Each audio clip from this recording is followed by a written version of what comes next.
Alright, what's going on everyone? I'm back here again with another video, and this video is going to be on albums. Albums. Something a lot of kids today, I feel like, don't know about enough because of all this like instant streaming. I'm not saying instant streaming is necessarily a totally bad thing, but I feel like there's more that could be shed to light in terms of the way we consume music, especially with like the generation below mine. Because my generation was the last generation, I feel like, to really collect CDs or anything like that, like full albums that you can listen to from song one, including the non-singles, to the end of the album, which was typically around half an hour to an hour, sometimes even longer depending on what it is.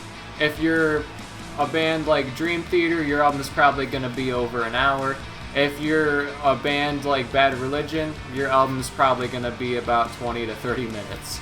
And I may do another list of 20 great albums. These are some of my favorite albums of all time. I have many more great albums that I really enjoy because I've listened to so many albums in my lifetime, including from Spotify, ones that I don't even have. Of course, I have my own CD collection still of albums I just love that much that I just have to have them on CD. And I have quite the collection now of like probably about 200 CDs, so I have a pretty big collection that I've collected over the years even still. But even then still, you can listen to a full album on Spotify, or I believe iHeartRadio might even have that capability. I believe it does, at least it should. I don't really use iHeartRadio, but I know it's another sort of big one, not as big as Spotify, but a lot of people still use iHeartRadio as well. But I believe you can still access full albums on iHeartRadio as far as I'm aware. And the ones I have on my list really vary for this one. I chose some ones even outside of rock and metal, a few that I thought were great, that I think you guys should listen to, and that I recommend for people looking to go outside of the box a little bit, you know what I mean, and look for something a bit different that they may never have heard of, or, you know, hey, you know, they may not think that a lot of the genres is their cup of tea. But hey, you know, I think those kind of stand out in those genres, even though those genres aren't my number one genre, of course. I still enjoy music out of them, and there's still a few great albums that have been released in those genres. This one I tried to give it some variety, of course, because, you know, variety is the spice of life and everything and all that, so I just decided to have that philosophy for this one. So here is the list. So number one here, we got All Killer No Filler by Sum 41.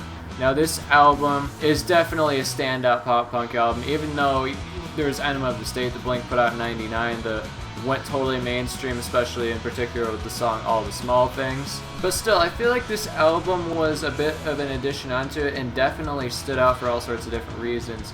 You had those almost like rap verses and Fat Lip, and there was a song called Pain for Pleasure on the end of the album, which is almost sounds like an Iron Maiden song, but in a short burst of like a minute and a half. And of course, the more like standard kind of pop punk songs in this album are for the most part just absolutely great. Fat Lip, In Too Deep, Rhythms, Nothing on My Back, Motivation, those are all just solid songs. Like basically about 10 out of 10, I'd say, for all those songs. And this album had such like a unique style to it, I think, as well. Of course, it drew from, you know, bands like Blink-182, and people ripped on Sum 41 for this album because they thought they were just trying to copy Blink. But I think it was a bit more than that. I think they were trying to get themselves out there and get a name for themselves, while at the same time trying to unite a few different kinds of communities in the rock world, you know what I mean? And this album definitely was a big part of the soundtrack of me having fun as a kid and everything. Just a soundtrack to good times, this album is, out of the many I have, of course, but this one has been there for a long time. Number two is Energy by Operation Ivy. Now this was the only like official record they put out. This was a compilation basically of a few different EPs they did, I believe, in 1989. They were doing stuff through 1987 through 1989, and after this they broke up, and this is the only album they put out. But I gotta say, from start to end, there are no skips on this fucking album. It is awesome. It is one of the greatest punk albums of all time. Lyrically, to its execution, with the drums and the guitar and everything, all that put together, it was executed so well from everybody in this band. And this album is the antithesis of everything I appreciate about punk, which is going against the grain, doing your own thing, and enjoying doing it. The next one is Ride the Lightning by Metallica. Now, do I really need to say much more about this album? It's fucking awesome from start to finish.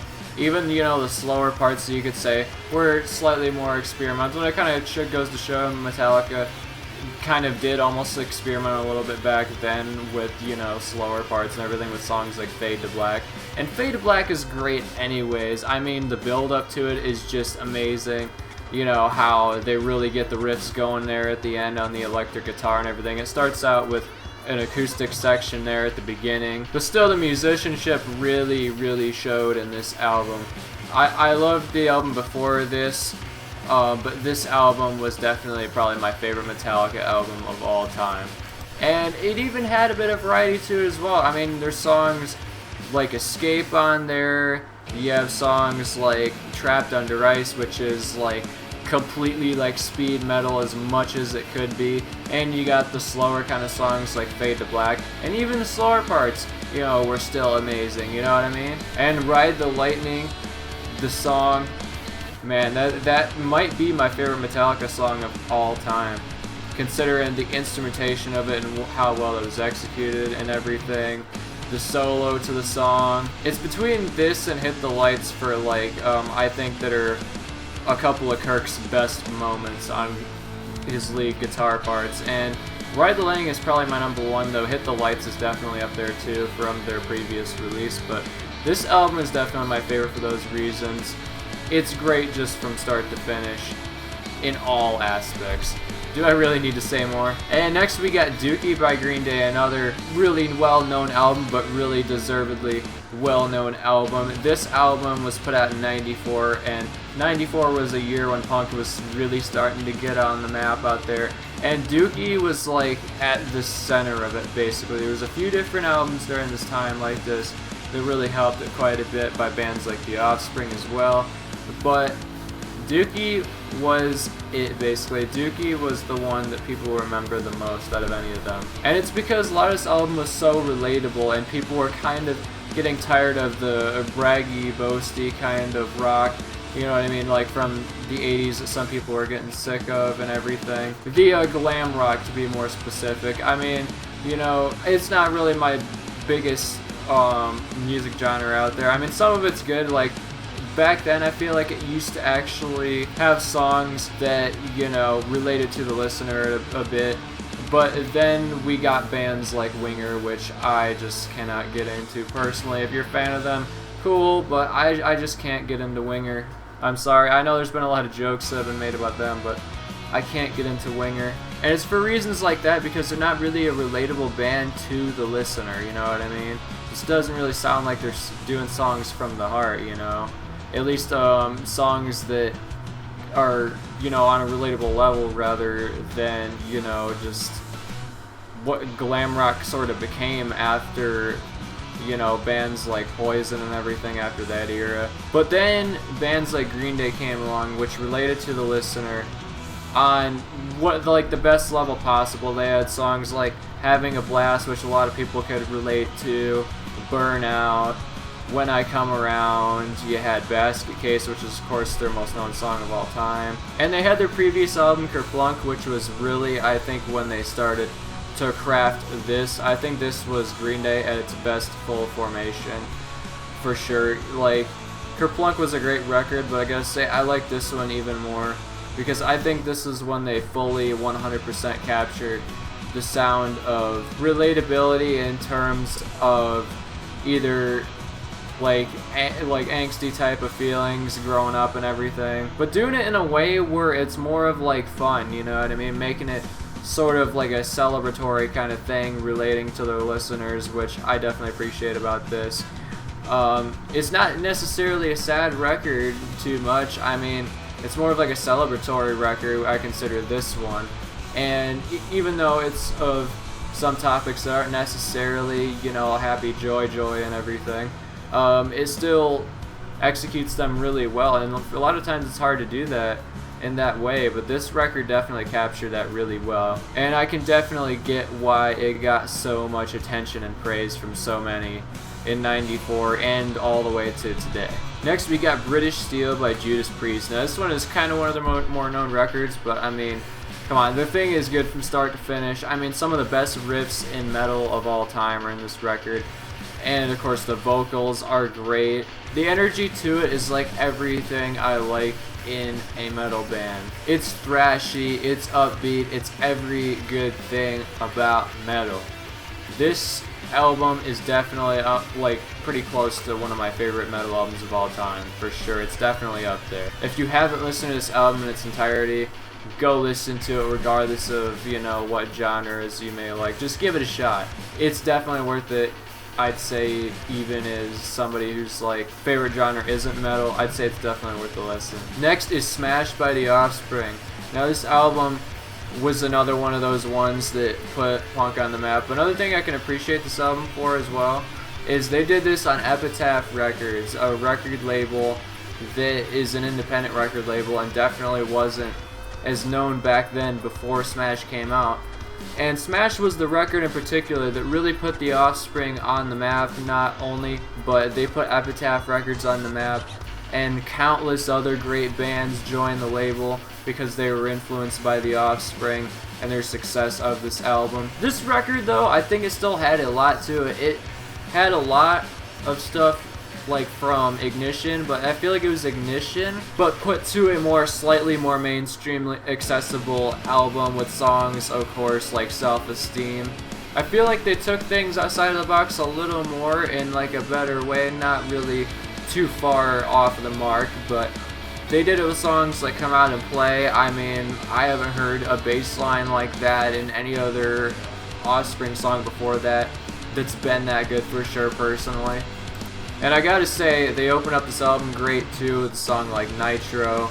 There's songs like Genocide, another great one. There's just so many great songs in this album. It's good from start to finish, what can I say? Next is Radical by Every Time I Die. Now this one had the best energy to it, I think, out of almost any Every Time I Die record. There's, of course, the Gutter Phenomenon, which is, I think, another great one, but this one I might like even more than that, honestly. I mean, so much aggression was in this in certain songs, especially songs like Planet Shit. And you had it like where a lot of the songs were really dark, like songs like Desperate Pleasures and Post Boredom. And this album, Every Time I Die, went off with a bang. They went off with a big bang with this one. And it almost makes you wish they'd stay together, but still, either way, you appreciate them for this album so much, because it is definitely one of their best, if not their greatest album they've ever made. Next is Of Kingdom and Crown by Machine Head.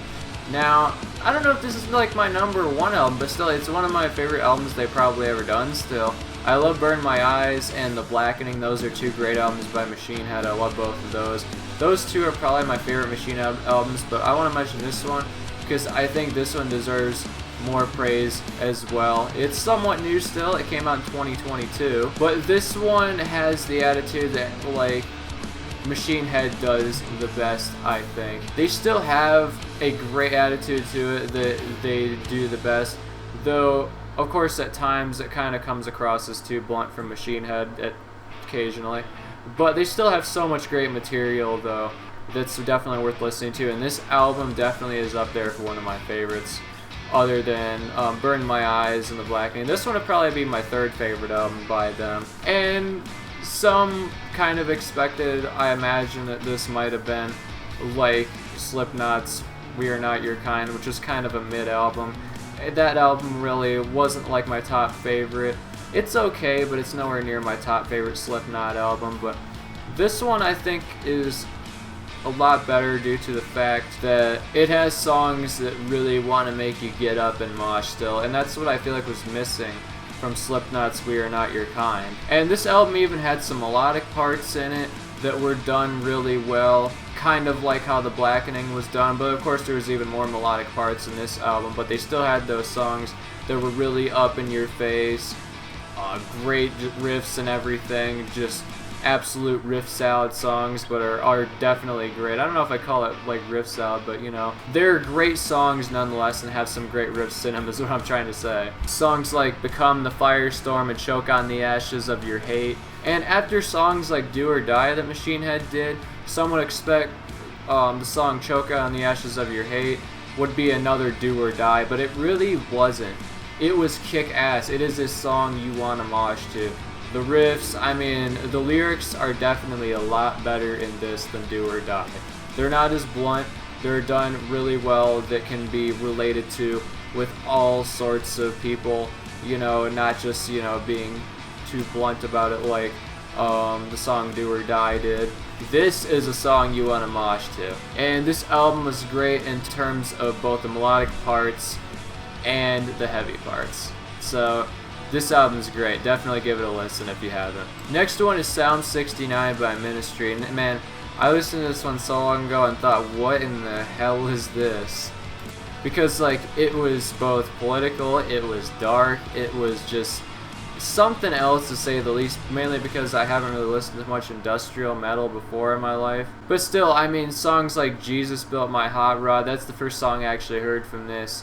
And I also heard that song in a game called MotorStorm Pacific Rift, and that's actually how I discovered that song. And there's so many great songs in this album, I must say, that stand out to me. This is probably my favorite Ministry album that they put out, because it is insanely dark. I mean, it's Ministry, so of course it's dark, but songs like Just One Fix, NWO, I mean, this album is the definition of dark for sure, but still it's done in a very good way, I must say. And it's definitely probably the best industrial metal album I've ever heard. So definitely give this one a listen. Next is Suffer by Bad Religion. Now this album was so influential to so many people, including bands like NOFX, because of the beats they used in this album, the style they did the drums in, from the guitar to just so much. If there was an album that helped influence 90s punk more than any other, I'd say it's Suffer by Bad Religion. And this song, lyrically, the drums, guitar-wise, just everything about this album from start to finish is fucking excellent. I mean, you got songs like Do What You Want. I mean, it's just everything you'd want to hear out of somebody who wants to do what they want. And the lyrics are so clever. I mean, songs like What Can You Do are another good example of this, and What Can You Do might be my favorite Bad Religion song that's ever been released. Let me just say that for a fact. So yeah, if you're looking to get into punk in general, this album is definitely an album to listen to, for sure, if you're wanting to get a good taste of what punk is. Next one is the Green Album by Weezer. Now this album is so fun from start to finish. I must say, not just Island in the Sun, but I mean songs like Smile. You had Photograph in there, Oh Girlfriend. I mean, this album is just so awesome. What can I say? It's so fun. I mean, this album, if you put this album on, I will probably start singing to a lot of these songs, because some of these songs I know basically by heart at this point. What can I say? If you're looking for a fun pop punk album, listen to this album. Next one is Now You See Inside by SR71. Now this band is an interesting band because Bowling for Soup actually has a song called 1985 that these guys originally wrote. Actually, that song is actually written by them. If you look it up, actually, a lot of people don't know that, surprisingly, but SR71's material, I gotta say, their first album, Now You See Inside, was great. I mean, the slower parts, you know, it's like a better version of American Hi-Fi. And American Hi-Fi is an okay band. They're not necessarily terrible. But this album, I guess, was, I wouldn't say really totally easycore, kind of, I guess. But still, it blended alternative rock in with it quite well, too, which bands like American Hi-Fi were going for as well. But I think these guys did it even better. I mean, you had songs in this album like Last Man on the Moon. You had Fame, What She's Wanting. And you even had the song Politically Correct, which talks about, you know, how everyone on both sides of the spectrum is so just easily offended by things when they're just so caught up in their own view, you know? And it can be related even to today, of course. And this was back in 2000. And this album definitely is a melodic masterpiece, I must say. If you're into that type of music, fun melodic music, you'll enjoy this album. Give it a listen. Next one is Blue by Third Eye Blind. Now this album, it might be my favorite by Third Eye Blind. I love their original release, but man, there's just something special about this album that I love so much. And I think it's for the fact that a lot of the songs are a bit more upbeat compared to their first album, which I definitely really like. I like a lot of the slow, deep stuff they make as well. They do a very good job on that. I've seen these guys live as well before, and they're amazing live as well. They're great with being able to change sets, you know, with different types of songs they play live. But I mean, there's plenty of fun songs on here that are so great. 10 Days Late, Anything. Of course, the lead single, Never Let You Go, is a really fun song. And you have the deep emotional songs like Wounded as well. Those are also great. Listen to this album if you're into alternative rock. You'll probably love it from start to finish. Next is White Crosses by Against Me. Probably my favorite Against Me album of all time. And I might get some hate for it because they say, oh yeah, they went mainstream and everything. But I mean, just listen to how good the production is on this one though. I mean, the way the vocals were executed for sure. Laura Jane Grace was at her best when it came to vocals, I think, in this album. And the songwriting was so good in this one. I mean, you had songs like Bob Dylan Dream, you had the song White Crosses, of course, you had Because of the Shame, there was Suffocation, just so many great songs that'll make you want to get up and start screaming the lyrics. And Against Me is one of my favorite, almost new-ish kind of bands out there, honestly. And albums like this make me wish they'd put out another album, because they haven't put out a new album since 2016. And if you're into punk and alternative rock, listen to this album, please. It's amazing from start to finish. Not just I Was a Teenage Anarchist, that song is also great, but listen to the whole album. My god, this album is great. Next one is Take Off Your Pants and Jacket by Blink-182, and I've talked about this one on the channel before, because I've done plenty of Blink-182 reviews, but man, this album, I gotta say, is so fun from start to finish. I've listened to this album so much since I was like 14 years old. This is like one of the first punk albums I ever got into other than Dookie by Green Day. It was this one as well. There was the Offspring's Americana and Smash, there was this one, and then of course Enema of the State as well, and a lot of the Blink albums from around that time. This one was so fun though, there's so much special stuff about this album, and there's like nothing like this album out there, I gotta say, from the funny jokes they make on this album, you know, especially in particular with some of the bonus tracks they put on here. But the album is just fun, funny, just melodic, upbeat, in the best way possible, I must say. This album could have easily become a possible failure if not executed right and had the right, you know, producer and everything, but of course Jerry Finn jumped in with producing this record, and he did amazing with this thing, with producing it, and the songwriting, of course, was still alright, you know, the songwriting was still pretty damn good, but, you know, the way they executed it, with, you know, the instrumentation and everything, the upbeatness to it, man, it's so fun. And if you grew up with this type of music, you probably heard this album, and it is just great from start to finish, not just the singles but the entire album. I mean, there's so many songs on this album that, you know, just give me the chills every time listening to, even still to this day, because it gives me such great memories. So, you know, a lot of people, I can say, probably love this album if they're into this type of music, and I can't blame them for it. Next one is going to be a little bit different. This one is Hypocrisy is the Greatest Luxury by the Disposable Heroes of Hiphoprisy, and I know it's kind of different me, you know, putting a rap record in here. I actually have a couple of these in here of rap, you know, and this one I definitely gotta say is one of my favorite rap records that's ever been put out, simply because, you know, the lyrics are and the topics are so well dove into and everything. This one discusses a lot of social issues and everything that were going on during the time in the 90s when this was put out, to, you know, a lot of, you know, talking about propaganda and TV, which was, of course, something that was being talked about in, you know, in regards to television for a long time in the mid to late 20th century. But I think this album lyrically really inspired people to think critically more on a lot more things in society and just really in general in life. And this album didn't get as much, you know, mainstream attention but I mean, it got a little bit. They were semi-mainstream, you know, and there were still some people that listened to it, and still some people listen to it to this day, but I wish this album would have got more traction, honestly. You know, there's just so many reasons why this album is such an important hip-hop album. Next one is Blink-182's Dude Ranch, another really fun album. I can play basically every song on this album on guitar at this point because I know this album so well. And it's another really, really fun album. The guitar in this album is great. I love the riffs in this album so much. It's fun. It's got, you know, humorous songs like Degenerate in it. It's got the fun songs like, you know, A New Hope, Josie, Damn It.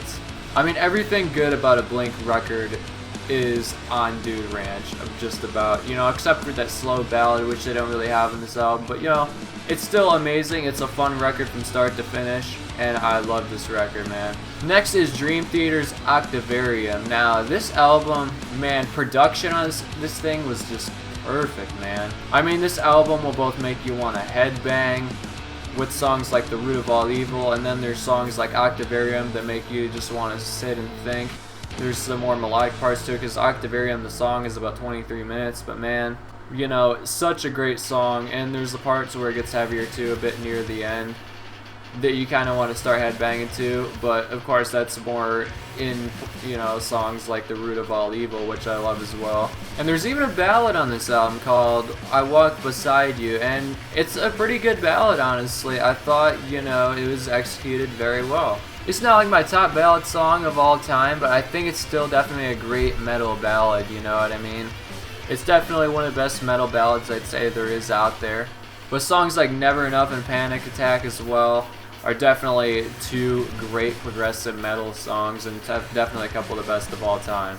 And those who are into progressive music, I mean, a lot of them probably, I imagine, know this album, but man, I can't blame them for almost collectively admiring this album. I really can't blame them. Next is So Long and Thanks for All the Shoes by NOFX. Now this one I definitely say probably the best out of that era almost, since Punk and Drublick. I like this one a little better than Heavy Petting Zoo. Heavy Petting Zoo I even, you know, think is an alright album. It's not my top NOFX album, but it's still pretty good. But this one I think, like, every kind of song they put on this record was great. You know, you had the ska songs like Eat the Meek, and then there's of course the typical kind of NOFX song you'd expect, like It's My Job to Keep Punk Rock Elite. You know, that song is really good as well. There's songs like I'm Telling Tim, which even are pretty good. You know, everything good about a NOFX record this had on it. And the final one here I have for today is An Out Come the Wolves by Rancid. Now this one, man, if you're looking for an album that's like both fun, you know, celebratory and all that stuff, and, you know, helping you get through hard times along with that, this album is definitely the one for it if you're into rock music. This album, you can definitely tell they put their all into, as of lyrics, you know, the instrumentation, just everything about it, man. And this album sort of almost, you know, blew up too. It kind of did. Not like, you know, Green Day's Dookie in '94, but, you know, this album stuff definitely still kind of got a bit of attention, especially, you know, with songs like Time Bomb, Roots Radical, and Ruby Soho. But still, I don't know if any Rancid album that really tops this one. I mean, they put out a lot of great material, I must say, but this album probably is my favorite out of all of them. You know, including the bonus tracks like Blast 'Em, which are great. But still, there's not one skip on this album. It's great from start to finish, what can I say? So that concludes this video of 20 albums that I think are absolutely great. I might do another one of these like I said, but we'll see. You know, how much time I have and all that, of course, so let me know some albums that you guys recommend me listen to. I'm open to all sorts of different kinds of genres, but hey, you know, let me know what albums you guys want me to listen to in the comments, and I might give them a listen. So yeah, I'll see you guys later. Peace.